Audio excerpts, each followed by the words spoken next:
Hi you guys, welcome to my channel, or welcome back to my channel if you've been here before. So I want to share a little bit of the story that I'm going to give you. This is editor Risi, and I am going back and showing footage from when I had my bilateral salpingectomy, and I'll just give you a background of that. Now if I wrote you a love note and made you smile at every word I wrote, what would you do? Would that make you wanna change your scene? I was having some what I thought was perimenopausal spotting. So I went to the current OBGYN that I had, saw the nurse practitioner.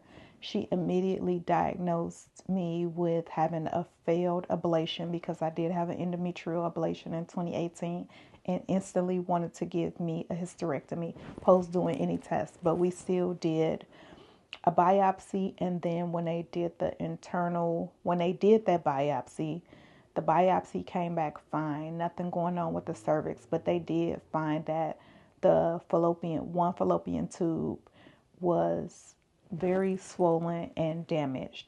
It was the size of a small banana per them. So it did need to come out, and not necessarily a hysterectomy. But by this time I had started shopping around for a different PCP. I looked for African American OBGYN, not PCP, GYN. I found an African American GYN, went in for a second opinion. She did say that I did not need to have a hysterectomy. The fibroids I had were small. She offered me the choice of having fibroid embolization, but did tell me that the diagnosis with the tubes, that the tube did need to come out. And so essentially they cannot remove just one tube. They have to remove both tubes, and they have to remove both tubes because there will be a higher instance of ovarian cancer if they take one and leave the other one. Well, so I had this surgery. Turns out that when she went in, that damaged tube was more damaged than they had realized. It was in really pretty bad shape, aside from it being swollen with fluid to the size of a banana. It was kind of tangled and twisted, and it was just in bad shape. So I feel like it was a good decision that I made to have that surgery. And prior to that surgery, I was having a lot of urinary urgency. Every time my bladder would fill, it would seem like I would have to go right away. I was like running to the bathroom, and I didn't associate it with that issue until I had the surgery done. And even I was having some like tingling in my left leg down to my toes. It was weird stuff that was happening, and my uterus was swollen so large every morning when I would wake up, like I was carrying a small pregnancy. And once I had that surgery, all of those things dissipated. But what you're going to see is footage of my post-op and just how it was going post that surgery. So this is footage of my bilateral salpingectomy, which is the removal of both fallopian tubes. So this is me post-op day number 6. I had surgery Friday, and yeah, I'm post-op day 6. I'm noticing that I do have pain,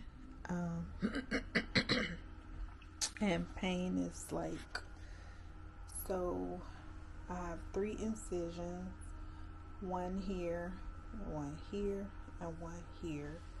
And the incision that's here, like the belly button incision, that is the one that is like causing the greatest pain.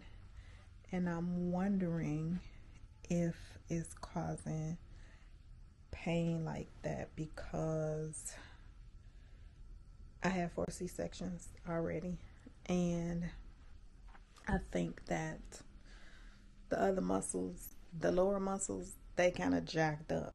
But this one, I mean, I have been working out. I have been doing Pilates um, early in January. So I think that my abdominal muscle in the top got a little bit stronger. Sorry for the darkness. I see a light on. I'm going to turn it off. I think the abdominal muscle got a little bit stronger due to Pilates. And sorry, y'all, I just did the same thing again. I was coming to turn this light off, but I saw dirty clothes need to go in the hamper. But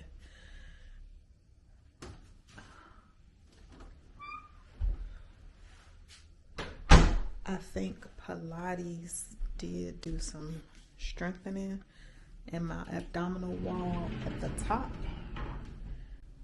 and pain is there, and I'm on tramadol.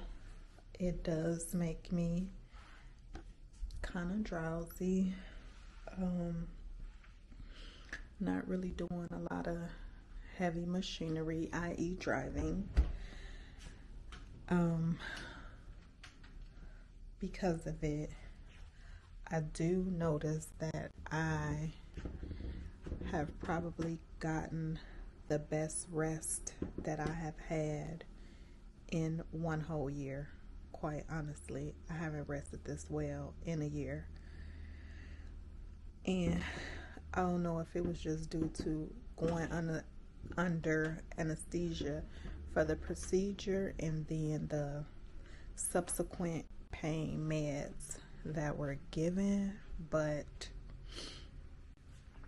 I haven't felt this rested in over a year. And maybe part of it is too, I'm not going to work to my 9 to 5, so that is probably helping out tremendously.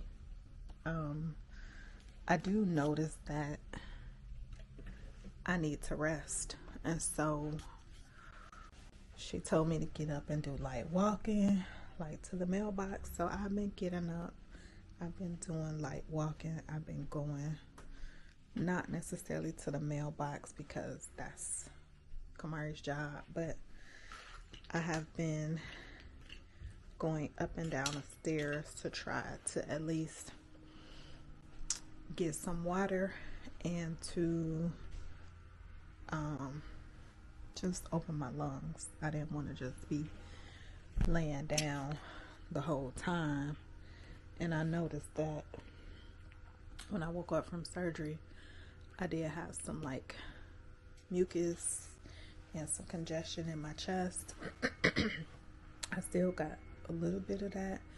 I got a tiny bit of scratchy throat from the intubation, but the throat wasn't really the problem. It was just the chest from the coughing or trying to clear up those extra secretions that I had. So I increased my water intake, and then I was eating boxed oatmeal, which probably has too much sugar, and so I was noticing that the oatmeal I think was increasing the mucus that I was having and the phlegm in my chest and my throat, because once I stopped the oatmeal like 2 days ago, and I've been cooking steel cut oats.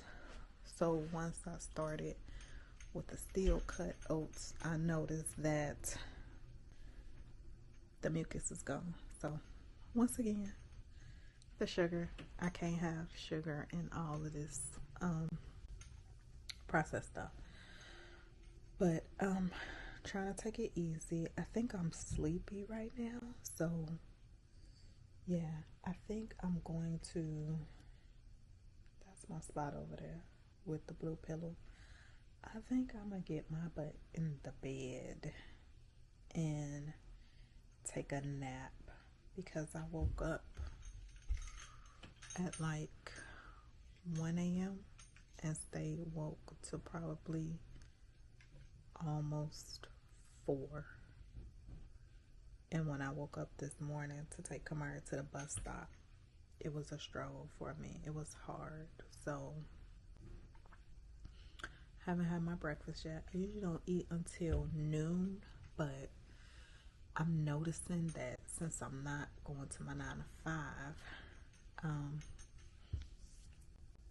I probably need to eat different times. So I might eat, I've been eating my breakfast a little earlier.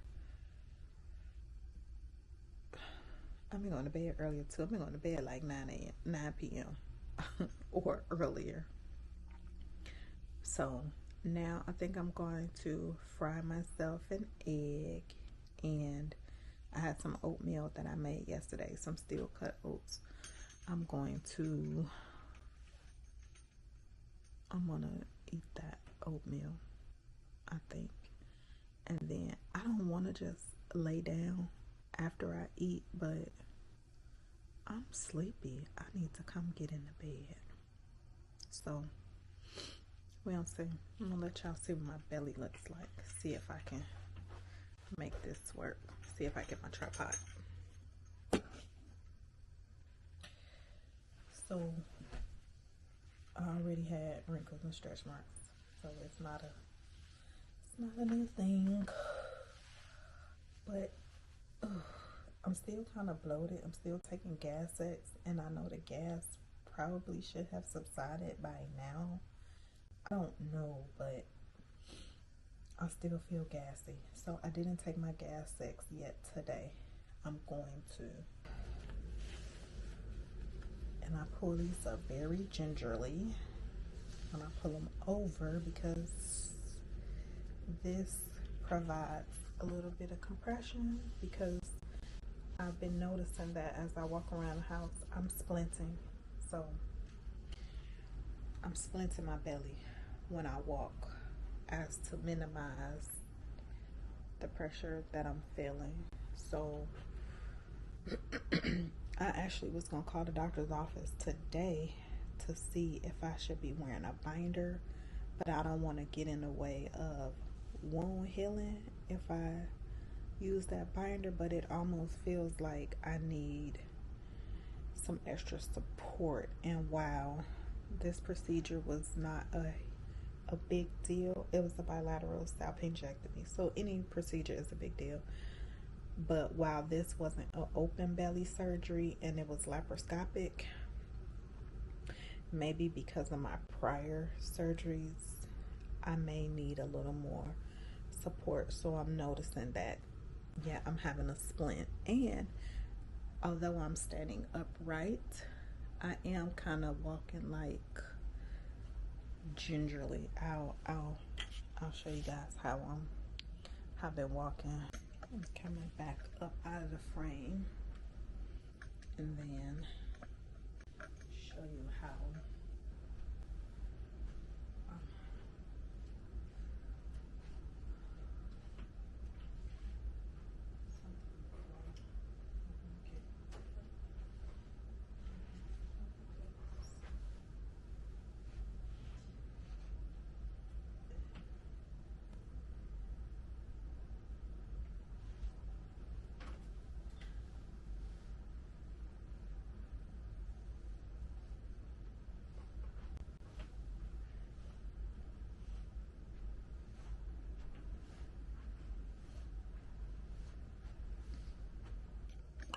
so yeah, I'm splinting when I walk, and I'm still walking like gingerly. I'm not walking like hard or fast, but yeah. All right, this battery on this Osmo 2 is done for now. I'm gonna charge it. So here is me. Today is Saturday. On post-op day. Had surgery last Friday, so I am at actually day 7. I look a hot freaking one today. Like, I'm in my robe. I've been in the bed most of the day, and I haven't been doing a lot, but my bleeding kind of picked up last night, well, kind of in the middle of the night, and I'm just kind of monitoring it to see like what's going on. So I'm not really getting, excuse me, so I'm not really getting out of the bed too much off the second floor. But nobody's here except myself and Kamari, and she's feeling sick today. So I had to come downstairs. I had to make her soup. I had to make her tea. I had to take it up the stairs. See the stairs behind me? I had to take it upstairs to the second floor. And then after I made her food, I came back down, made myself an egg, and got some of my coconut milk based yogurt. And then she just said, "Can you take my temperature?" So I had to get up, take her temperature. She does not have a fever, thank God. But then she said, "I think I'm still hungry." So now I am back downstairs in the kitchen, and it's just me. So I'm getting ready to fix her some food.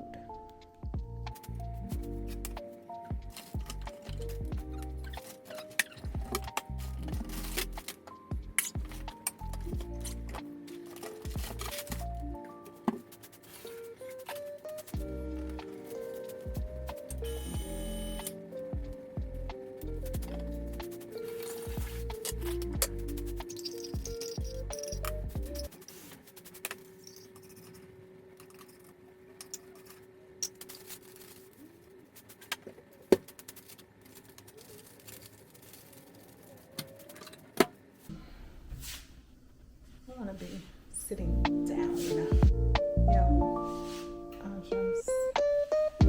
so mad at myself right now. That's it. That's all I can say.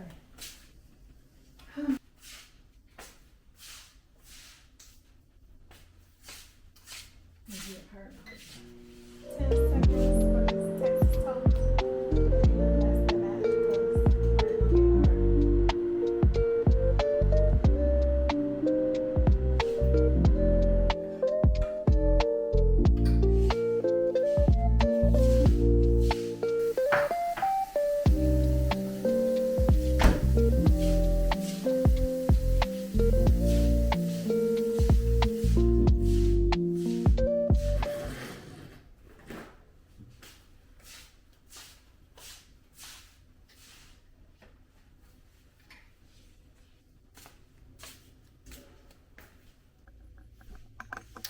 so I'm getting ready to take Miss Kamari her food.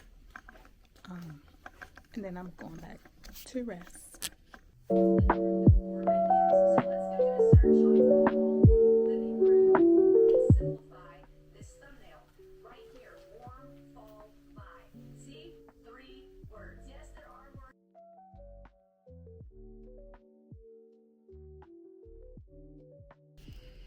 So I am post-op day number, Friday was 7, 8, Saturday 9. So today is Sunday, post-op day number 9. Yes, I look a hot one. I kind of been in the bed room mostly all day today. I didn't really leave the bed a lot today because I started having some bleeding like day before yesterday, and so yesterday I tried to stay put as much as possible, but Kamari was not feeling good, so I had to get up and feed her. So I went up the stairs quite a few times, more than I really wanted to. So today I just like stayed in this room almost all day today, stayed in this bedroom. So in my own room, in the bed, on the couch, just kind of in here all day today, other than going to the kitchen to get something to eat a couple times. This is where I've been. So I just been trying to rest. My follow-up is this week. So I feel good in my brain, but my body, though, I think I said before, like I'm really getting rest. I'm taking rest. So like when I lay down, I'm really sleeping, and I'm thankful for that because um, I don't always sleep well, but it's letting me know that my body really needs the time to like heal. So I feel like I need like a few more weeks to just kind of chill and get in this space to just like ease my body back into doing things. But we'll see.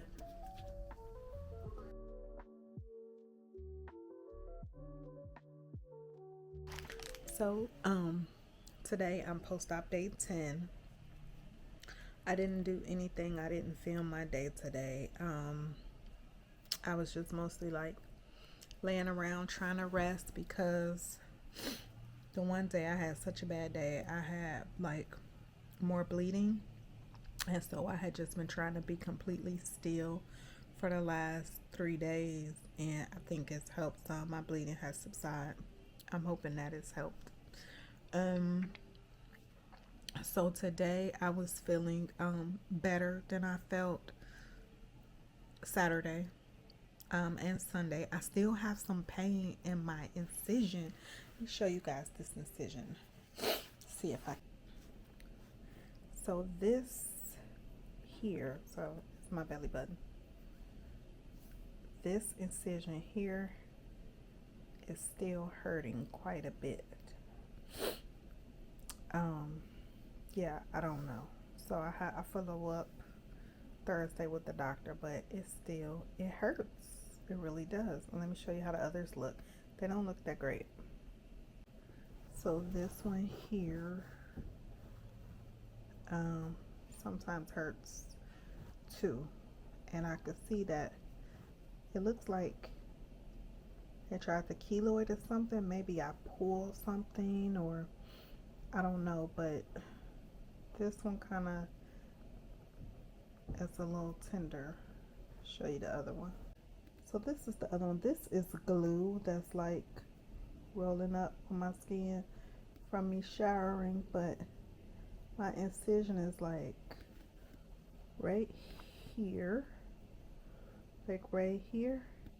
It's cleaner than the other two, I feel like, and doesn't really give me any pain. It feels kind of smooth to touch, which is different from the other. But this side is the side that was not damaged, that they just took prophylactically. This one here is where the damaged tube was. So I don't know what all they did on this side, but this side feels completely different from the right side. And then, like I said, this one here is just like, and sometimes I'm really bloated, because like when I get really bloated, my belly button is like spread all the way out like that. I'm still getting gas, which is weird to me. I don't know, but and some days it's all the way tucked, like all the way in. So weird. But this belly button been out of whack since, you see, I had C-sections. I had 4 C-sections, so this belly button does what it does. I can't do nothing about it. It's still glue inside my belly button here, but yeah, this hurts, and it looks like it's healing kind of weirdly. So I don't know. Try not to mess with it, but this feels weird to me. And just like that, that little touch, tender. So I'm still taking like stuff for pain because it still kind of hurts, and I'm still splinting. So when I'm like coughing or clear my throat, like now, I'm still kind of clearing my throat, which is different. But yeah, I splint. And also when I sit up from laying down, I'm splinting my belly. So hopefully I have more for you guys tomorrow.